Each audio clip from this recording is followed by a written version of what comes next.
على نبيه الأمين وعلى آله وصحبه ومن تبعهم بإحسان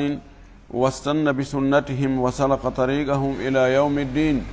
اللهم لا علم لنا إلا ما علمتك أنت العليم الحكيم. اللهم علمنا ما ينفعنا وانفعنا بما علمتنا وزدنا علما. اللهم اجعل علمنا حجة لنا لا حجة علينا. رب اشرح لي صدري ويسر لي أمري واحلل عقدة من لساني يفقه قولي.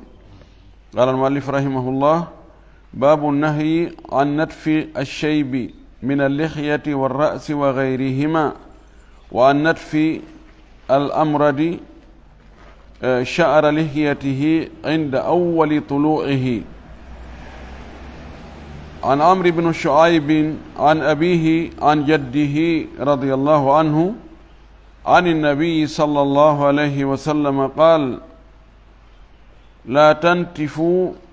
الشيب فإنه نور المسلم يوم القيامة. رواه أبو داود والترمذي والنسائي بأسانيد حسنة. قال الترمذي: هو حديث حسن صحيح، وحديث حسن وصححه الشيخ الألباني في صحيح الجامع. يتي الله سبحانه وتعالى تدد مولد توغد سنيد هاندد يتد ينتوري يجول ان لادم محمد صلى الله عليه وسلم او مونول يمدن سبو يرمede يجول صحابه بن فو وجول e hore kala jokkudo diina ka be jokkuno kan yo Allah jokki en kan diina o tabintina e hore makka o jettita en der makka kadi. Allahumma amin. walli fiiro ndo yo Allah yurmingen yurminamo himo jokki ha joni mo soggana en dambude fi ko juldo hada wadugol kon taw no harmi e makko na yo wardum dum few sabuna waɗugol woɗaji ɗin ko ɗum ñamata baraji neɗɗo on, ko ɗum watta kadi ha Allah tikkanamo. ɓe andi ha ilamɓe ɓen so tawi ko ɓe haɗi kon hino waɗede, kala mo ɓe andi no wadde ko ɓe haɗi kon kamɓe makko ɓe weldata. sa welda e on tigi ko yamirma kon, ko welatama kon a waɗay ɗum, ko mettatama kon acca. idan o addigal dambugal ɗo ko ngal ɗo watti 297 wi babu nahyi dambugal fi haɗugol an natfi asheybi gay haɗugol fi ɓorgol puri. natf ko dupputugol, ko ɓorugol, sheybi puri, ɓorgol puri ɗin minal lihiyati ka waare, warrasi ma ka hoore, wa gayrihima e ko wona ɗin ɗon ɗiɗi ka ɓandu. kala wo ka puri ɗin fuɗi ka ɓandu, dupputugol ɗi ɓoraɗi ɗum hino haɗa. no waɗaynoɓe ma no woodi waɗay ɓe ha joni, ɓe falaka furɗude, ɓe falaka andegol no furɗi, sikkugol ko puri ɗin woni mayde. andana puri ɗin woni mayde de ko lannu balɗe ko ɗum warata, wona furɗugol warata. sabu ittugol puri ɗin fayda mana muɗum no wawi ɗayna yimɓe ɓen. si tawi joni ko faalaɗo jamugol, ko ɓe wi kon mali nisa'i minal mashibi habibu, sonna ɓen ɓe heewa yiɗugol furɗuɗo. wo furɗuɗo ala giggol ka sonnaɓe ɓen. narawti ƴettunomaɗo furɗude dankimo moƴƴi, tawaɓe fof ɓe furɗi ɓe dankodira sabu ɗum. itta ɓora puri ɗin ɓay hari law, hari ɗuuɗa ko sansata puri, sansata couleur wano wodiri joni, hari ɗum wooda on tumati. si tawi joni puri ɗin ɗi fuɗɗike ɗumanna tunnanga a heɓi puri dey go'o, ɗiɗi, tati, nayi, joyi, ɗiɗo fof rawni pen addani ɗum tintorgal nangal ɗo vippita ɓora, vippita ɗo kadi ɓora, ha tawa purol lutta hande kadi. mo yi nama ɗara ɗele o ko sagata, ɗara ɓele ɓe nawa yaali koy, a yaali ɓe furɗali. ɓeni mo yeddi puri o yeddata ñodi wonde ɗi leeɓi onno ɗi joli waɗoji ga ɗin ɗon ɗi wela itte fi. kala joni kadi no woodi médecine on, no woodi ko wawi wadde e muɗum. wala kullin nelaɗo kañum nan ɗon addi ella on kon ɗum no nder ton wa an natfi al amradi sha'ra lihiyatihi inda awwali tulu'ihi ko noon kadi haɗegol neɗɗo kecco amrad komo ala waare pay kum wokkude muɗum waare fuɗaali e mum on ɗon kadi o ɓorugol leeɓi waare makko nden inda awwali tulu'ihi ka fuɗugol leeɓi ɗin ayi mi heɓay waare woni ɓora si tawi haɗama ɓorgol hara fembugol ngol kadi naatori ɗon goy ko gootum ko ɓay on tumata ɓe ɓorayno ɓe si on tigi ɓori wattata so fembi wattay jon noon ɓe jikkinori ɓorgol ngol no anda ɓorgol leeɓol no muusi kono si woɓɓe gerta e mo ha wowta ara ɓoray hara muusata wala kullin ɗiɗo ɗiɗi no dagaki ɓorgol purol ngol ma itta dagaki pay kum suka mo fuɗɗaki heɓugol leeɓi waare ɗi fuɗɗo tun o fuɗɗoraɗi ɓorgol ɗi ma fembugol ɗi ka hadisaji o addi o hadis ɗo oɗo watti wulure 656 oɗo ko amri bun shu'aib an itti e ben muɗum on ɗon itti kañum kadi e ben mum ɓe itti e nelaɗo sallllahu alayhi wa sallam wonde nelaɗo allah on maaki la tantifu wota on ɓurde ashayba puri taw on dupputuɗi ɓoron fa innahu no puri ɗin nurul muslimi yawmal qiyamati ko annora julɗo ko jalbendi julɗo ñande darngal puri ɗin yonnanoytomo warnaymo jalbendi warnaymo annora ñande darngal si tawi no o ɓori no itti ka aduna ga hara o annora ɗon o heɓoytamo hadis on ko fillimo ko Abu Dawuda e Tirmidhi e Nasa'i ɓe fillorimo tugorɗe moƴƴude Cheikh Albani maki imamu Tirmidhi taw wi hadis on himo moƴƴi Cheikh Albani sellinimo ka sahihul jami Allah joni nelaɗo makgol ɗo ko annora julɗo ñande darngal alli ko on fameteɗo ko harmugol ka ko fewnugol tun tindingol ɓay joni laalno ma ka waɗugol ɗum ɗo de no moƴƴi waɗugol ɗum ɗo intérêt mum ko hunde kaari baraji no woodi e mum usuliyankoɓe ɓen ɓuuɓe ɗurde ɓe wi si tawi ko on façon ɗon nelaɗo makiri on noon ɗon haray ko rerɗingol en kona farlugol e hoore men mana harminangol en woɓɓe ƴettiri noon kono siko on ɗon hadis no faamora noon wonde aray na farlugol ko jeejugol kono o hadis heddo ɗo on watti wulure 657 nen men Aisha radiyallahu ta'ala anha o wi nelaɗo meɗen sallallahu alayhi wa alihi wa sallam maki man amila amalan kala o golluɗo gollal laysa alayhi amruna ngal yamirore amen ala e muɗum e fiika diina ɗo fa huwa raddun haray ɗum ɗon ɗen golle ɗon ko rutteteɗo ko bugiteteɗo ɗe jaɓataki oɗo hadis no hulɓini moƴƴi noon no jeeya e hadisaji moftuɗi ko nelaɗo okka kon jawamiul kalim ɓe no ini oɗo hadis ko nayaɓal l'islam kala golluɗo golle o addi ɗe nakira kala wo golluɗo golle ɗe nelaɗo yamirayo golle o gollali ɗen golle ɗon o yi'ali ɗen ɗon golle no golle o fanki o yamirali ɗe hara ɗen golle ɗon ala joddi fa waraddum ko rutteteɗum ruttugol ngol ko yon tigi jonnito e golle ɗen hara joddi ala inne ihi ɗum ɗo ko hakkitande ma toon naɓu no gedduɗa o ɓe gandi si tawi a gollani patron o wi nono ɗum ɗo ko hoorema gollanɗa ɗum ɗo kam waɗani hoorema min namin ni mi yamirima min nami waɗanɗa ɗum ɗo few ara reɗon ti taƴi ka ara heɓi probléme no gasa ka aduna ga probléme on heɓa solution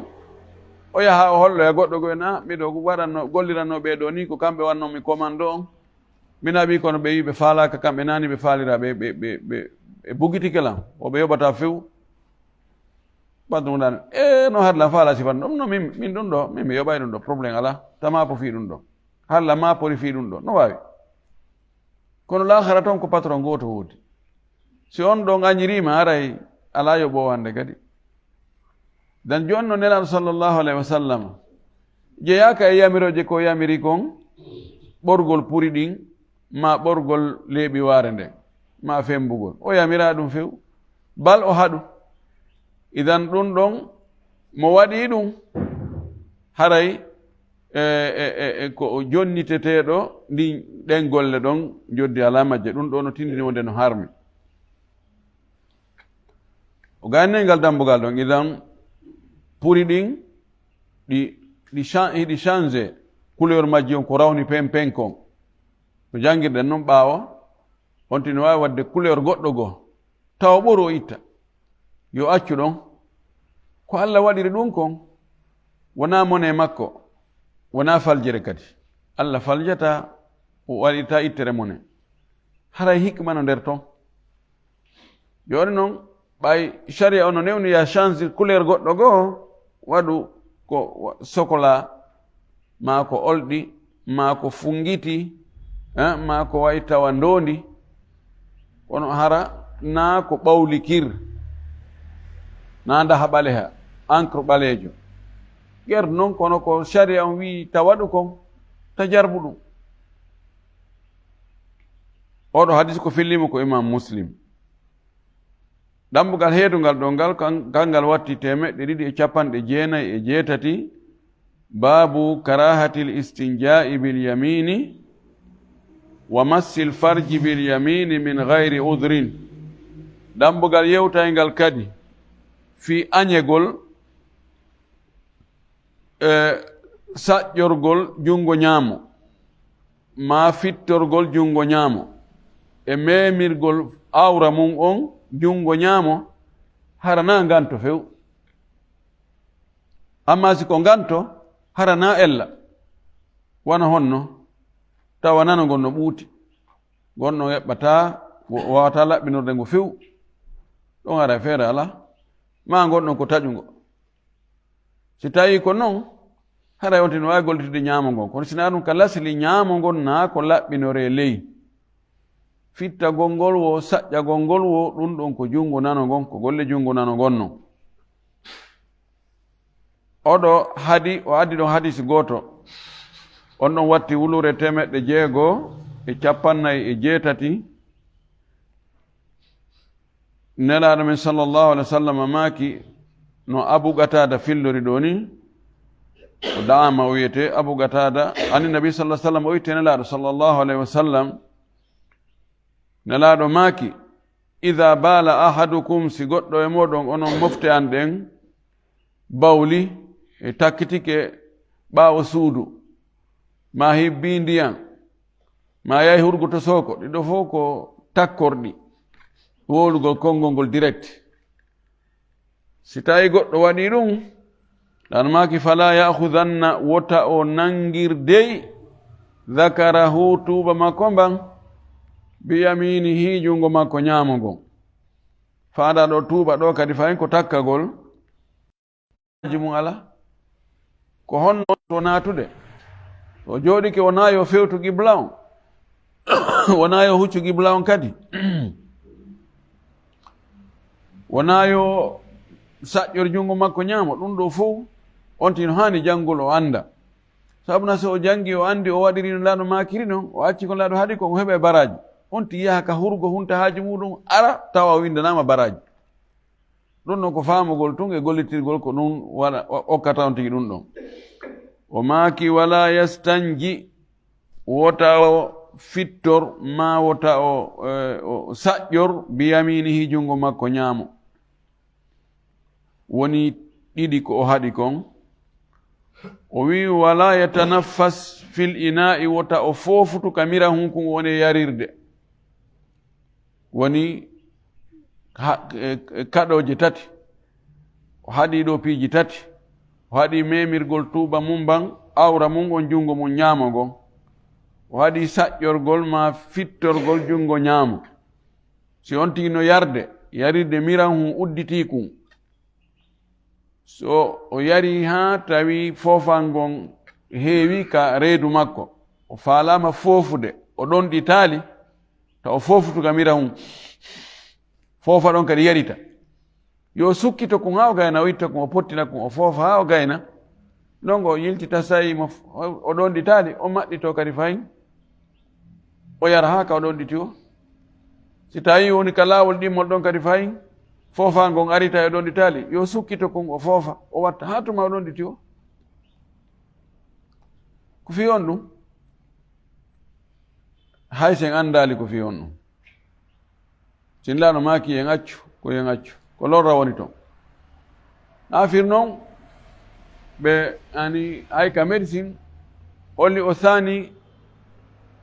carbon saani oxygéne mo pooɗeten itten yaasige a naaden ka nder ɓanndu rewa ka kinal ɗo ma ka hunnduko naata yillondira e ƴiiƴan ɗan e ɓanndu ɗum fof ko yaltata toon kon ko gaz yaltata toon ɗum ɗon fota kadi e yiltitade ka nder ɓanndu moƴƴa ko yalti kon yaltiday e gaz jooni noon si on tigi o foofiti ka nder miran hu o yariti ɗon hare ɗum naatiti no gasa ka médecine e holla wonde hara ɗum ɗo moƴƴa no ga wawi addoyde goɗɗum goo woni no médecine holli ɗum woni médecine hollali ɗum enen nela sallam ko maaki kon wona si médecine ma science addi sifa muɗum ma holli wonde ɗum ɗon ko nelaɗo maaki kon ko noon no jogii effet secondaire ma no jogii goɗɗum goo na ɗum gomɗinirte ma ko nelaɗo on dey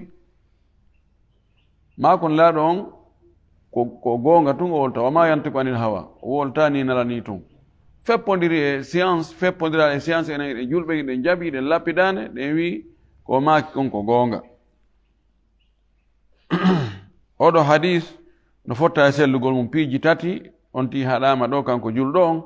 wota o memir tuuba makko mban jungo makko ñaamo wota o saƴƴor jungo ñaamo wota o fofutu ka miran hu kun o yarirta si tawi woni ko miran hu udditi kun ɗon woni ko ndiyan woni e yarde ko jus o woni e yarde ko ɓiraɗan o woni e yarde kala ko woni e yarde tawi tawino ko fermi kun wano biniri maɗɗike biniri nden tawa so foofi natata nder toon alhukmu yaduru ma illati wujudan wa adaman ñawore yaaday e ella mum on e sabu mum on ka woodegol e ka wasegol ɗon haray ko feeñi kon hara ella ala e muɗum ma joni ko saase hun koyaye o taƴi o maɗɗi joni sumo foofude natta ka ndiyam fes arayna ella oɗo hadis no selli o yi wa fil babi ahadithu kathiratun sahiha ngal dambugal ɗo mari hadisaji bus ɗuɗuɗi selluɗi kadi ken kono addi tun ɗo oɗo hadis goto to wonno julɗo on yamiror nelaɗo wotere no gaynanam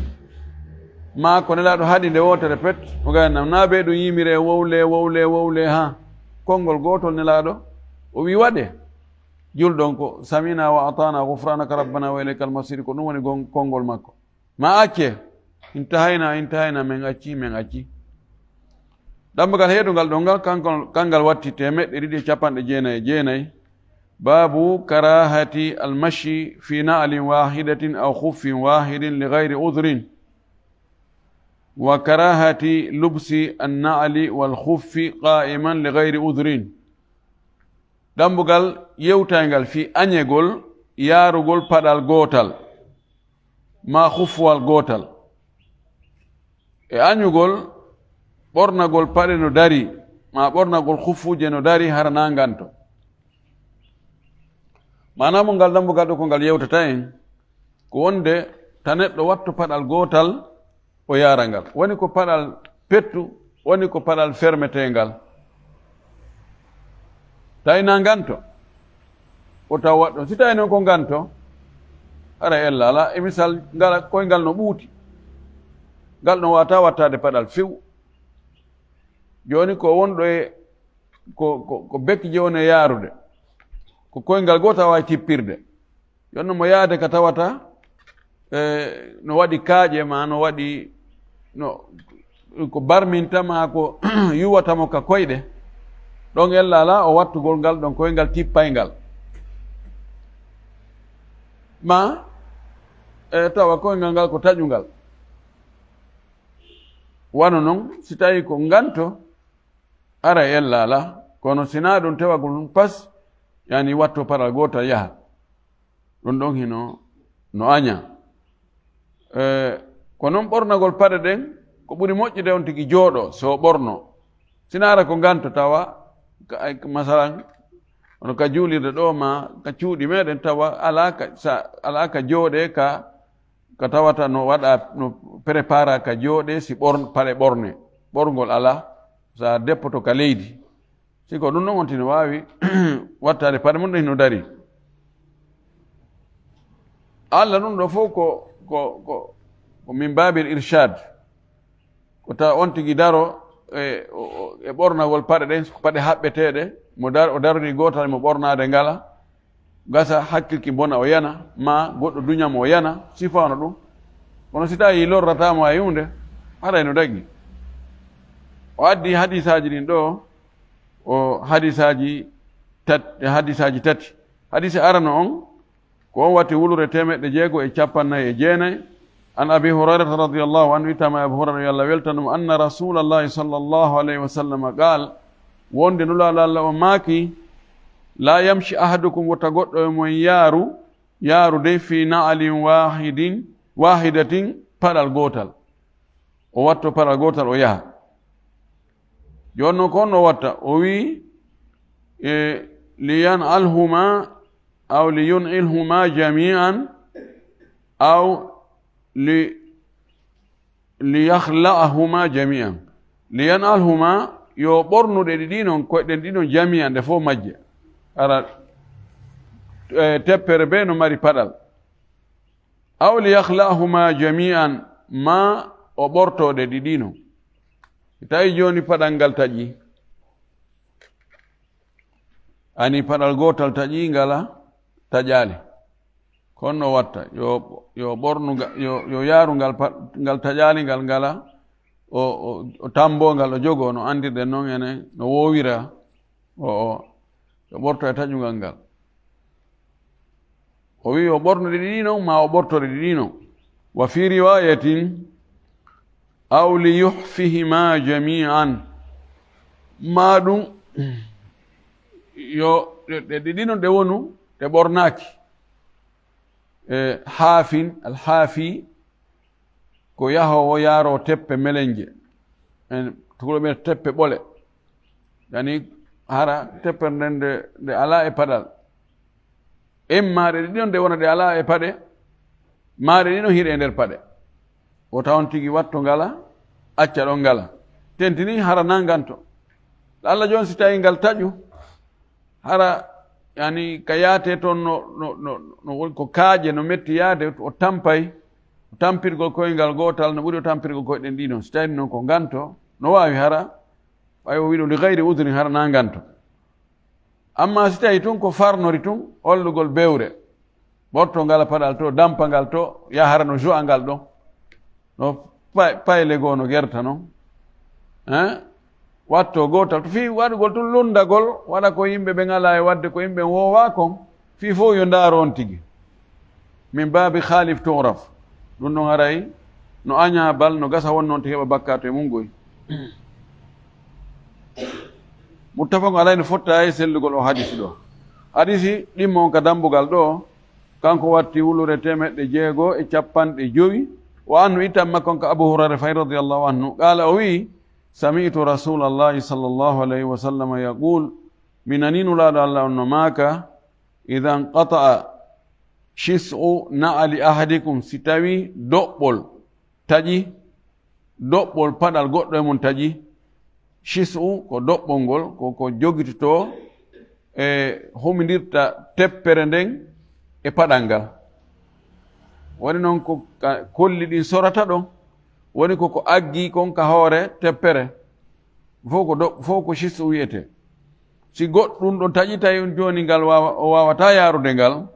wi fala yamshi wota o yaadu dey fil ukhra e ngala paɗal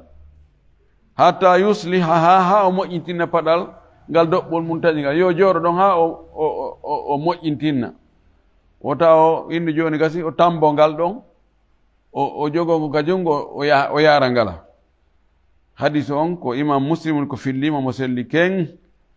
hadis sakkitoɗon ka dambugal ɗo ko no sakkitorten ka darsu ɗo kadi inchallah ko on ɗon watti wulure e 650 وعن جابر اتام جابر بن عبد الله بن حرام الأنصاري رضي الله عنهما أن رسول الله صلى الله عليه وسلم تبتي وندن الله نهى أهدي أن ينتهي إلى الرجل قائما de gorko ɓornoto paɗe makko ɗen tawa himo dari rawahu abu dawuda bi isnadin hasanin ko filli hadis on ko abu dawuda o fillirmo tugorde moƴƴere cheikh al albani rahmatullahi alayhi o maaki fi silsilati ahadis sahiha hadis o no selli dan ɗo ko yiɗen kon ɗum ɗo ko o haɗi si tawi nganto hum wo ala yon tigi jooɗo haɓɓa paɗe makko ɗen ha o gayno immo o yaha ɗum ɗo ko paɗe haɓɓeteɗe paɗe fermeteɗe naal amma si tawi nganto no woodi no wirɗen noon hara on tigi no wawi wattade ɗe hara himo dari en torki allah subahana taala yo allah waɗa en ɗoftoɓe nelaɗo allah e nelaɗo on waɗa ko ɓe yamiri kon acca ko ɓe haadi kon yo allah faamin e dina kam faamu selluɗo kadi o arsi kay gollitirgol ko faamuɗen kon ko onnan e gollude kon kadi ko moƴƴi kon fof o jaɓa ko woni faljede kon foppo o yaafo en o holla en ayyibaji men ɗin o yaafano en ɗi wa akhiru da'wana an alhamdulillahi rabbil alamin wa sallallahu wa sallam wa baraka ala nabiyyihi al amin. Naam.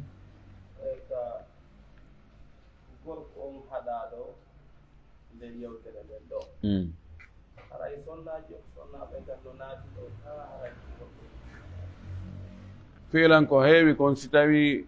ni ka yamiroje woni ka alqur'ana woni ka sunna nelaɗo sallllahu alayhi wa sallam ko heewi kon ka yamiroje ko worɓe ɓen wona e fewtinede sonnaɓe ɓen no jokki toon sonnaɓe ɓen ko jokkutuɓe no natori nder toon haray sonnajo men ka gorko on haɗa ɗon haray sonnajo on kadi no ɗon ko gootum ko wi yamshi ahadukum goɗɗo e mum ɗo ko mofteren fof woni ko faanda ko heewi kon arrajul wiyete on arrajul gorko kono mana ko neɗɗo on haray sonnajo on kadi no natori nder ɗon siko paɗe haɓɓeteɗe kan kadi yo jooɗo so haɓɓa paɗe ɗen o billahi tawfiq. Naam.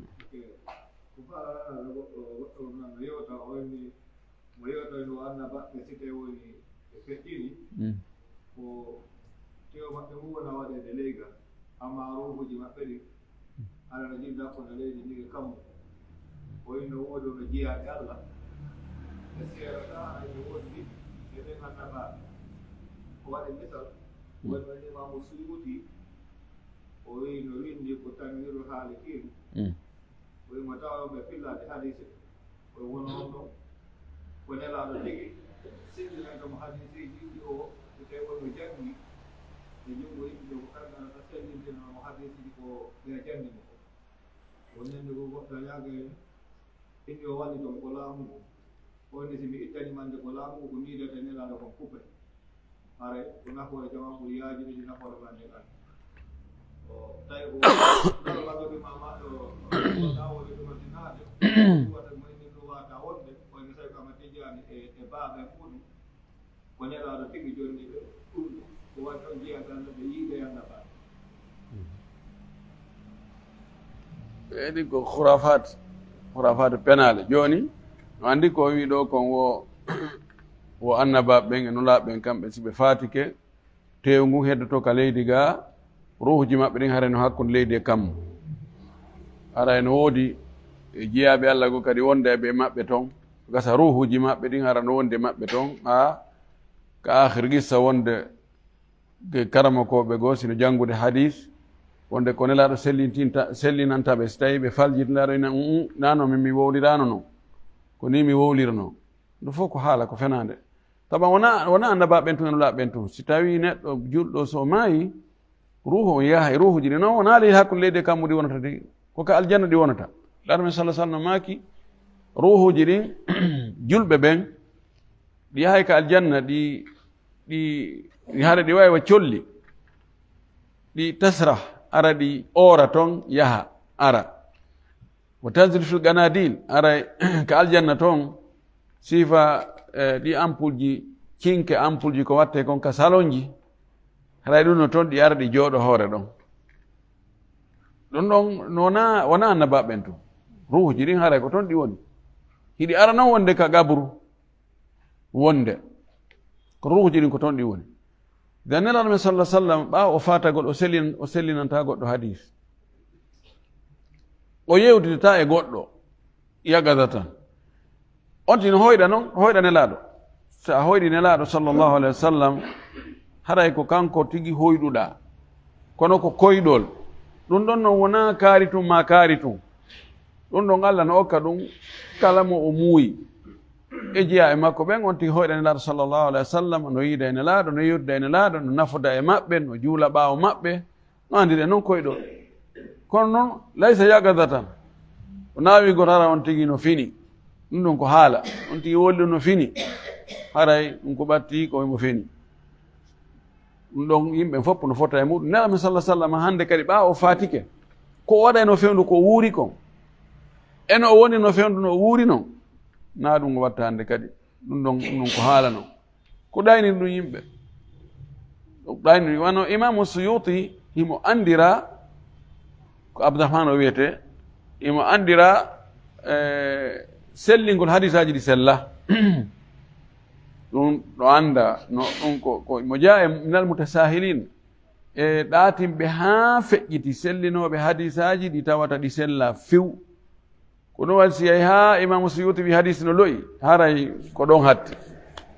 ta ɗaɓɓitanmo hande kadi sellugol hay nokku wena saha watta hatta imamu suyuti sahahahu ko gandu noon mo wallifi fannuji ɗin foppi mo wallifi ala o acca hay hunde ko wallifaki e mum o wallifike ka tib o wallifike ka ilmul falak o wallifike taban ka hadisaji e tafsir yani durrul mansour tafsir qur'ani bil ma'thuri ɗon ɗon yani ko deftere kelɗum ndetema mum kono mo mooɓi toon ko yani ko hatibu laylin wiyata ko hatibu laylin ko tenirawo jemma ngal hendi o mooɓayto joni noon a daranay ɗon hoorema suɓanoya tan hoorema kono kanko o mooɓante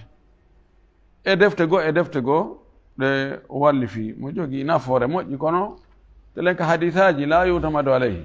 kanko tun so weddori sellingol hadis ɗum noon tun wona ko ɗumannore adda e qissaji kadi yani ko yimɓe na noon kanko tun qissaji ko wowlete kon goɗɗo o maayi o hoyɗiri ni o wattiri ni o yii ɗum ɗo o yii ɗum ɗa yani yusma lakin la yutamadu alayhi on tinanayi tun no gasa Allah subahana taala no wawi wadde piiji goɗɗi goo hertana woɓɓe goo kono ƴettatake ɗon ñawoore am fii fow ɓay o hoyɗi ɗum ɗon ma o hoyɗirama ni o yiyama ni e koyɗol mo waɗi ni mo wattiri ni wonde joni haray ɗum ɗon woni règle ɗum ala toon few toriki allah allah hawɗen en sawaba billahi tawfiq nam